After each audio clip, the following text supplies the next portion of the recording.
जयंत पाटील यांचा आमचा एकत्रित निर्णय झाला नव्हता. एकत्रित याचा अर्थ काँग्रेस, राष्ट्रवादी आणि उद्धव ठाकरेंची शिवसेना. आम्हाला एका पक्षाला निर्णय सफल करावा असं वाटलं. त्याला कारण होतं. बऱ्याच गोष्टी होते. त्याच्या आधी ते वीजला गेले होते. तिथेही त्यांनी चांगल्या प्रकारचं वाचन केलं.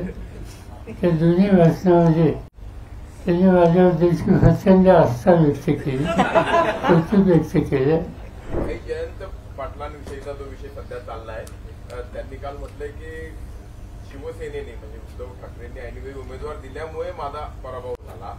हा एक भाग, कारण हे महाविकास आघाडीशी संबंधित विषय आहे.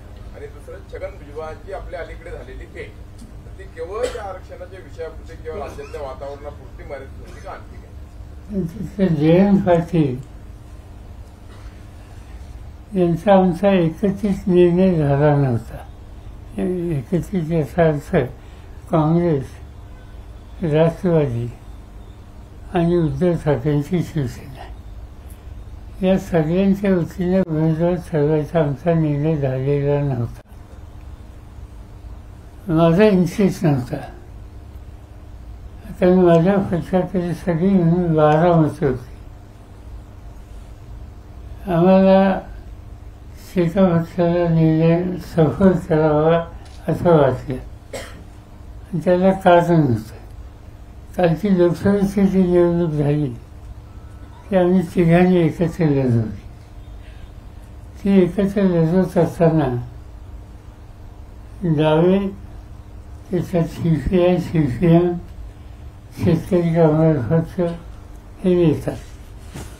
त्यांनी आमच्याकडे काही जागा मागितल्या होत्या आणि ते आम्ही देण्याच्या स्थितीत नव्हतो.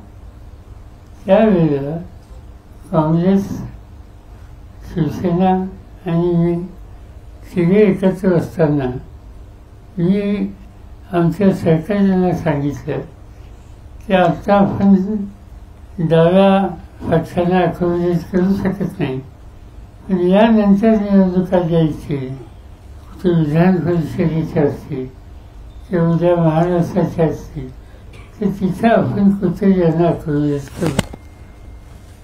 ते सगळ्यांनी मान्य केलं. डाव्या पक्षांनी मान्य केलं. आम्ही तिघे एकत्र राहिलो आणि तुम्हाला ठाऊक आहे की आम्हाला यश चांगलं मिळालं. त्यामुळे माझ्या मनात एक गोष्ट होती की संधी आली तर डाव्यांचा कुठेच विचार करावा. आणि त्याच्यात मी आमच्या सहकार्यांना कळवलं की आमच्या पक्षाकडे 12 मतं आहेत, आम्ही 12 मतं शेकापला देऊ इच्छितो. त्याच वेळेला काँग्रेसकडे मतं जास्त होती. त्यांनी त्यांचा उमेदवार उभा करणं साहजिकच आहे. शिवसेनेकडे थोडी जास्त होती पण पुरेशी नव्हती. त्यांनी निर्णय घेतला आपला उमेदवार उभा करायचा. आता त्याची जी स्ट्रॅटेजी आहे त्या स्ट्रॅटेजीमध्ये मतभिन्नता होती. माझं व्यक्तिगत मत वेगळं होतं. तुम्ही लक्षात घ्या, काँग्रेसकडे काहीतरी 40-42 आमदार होते. किती होते? 37. आमच्याकडे 12. शिवसेनेकडे 15 आणि 1 कडक असे 16. आम्ही काय म्हणजे माझं गणित वेगळं होतं. काँग्रेसकडे जेवढी मतं आहेत त्यांनी 2 नंबरचं मत, 1 नंबरचं मत कोणालाही द्यायचं नाही असं माझं मत होतं. निवडून यायला त्यांना 22-23 हवी होती.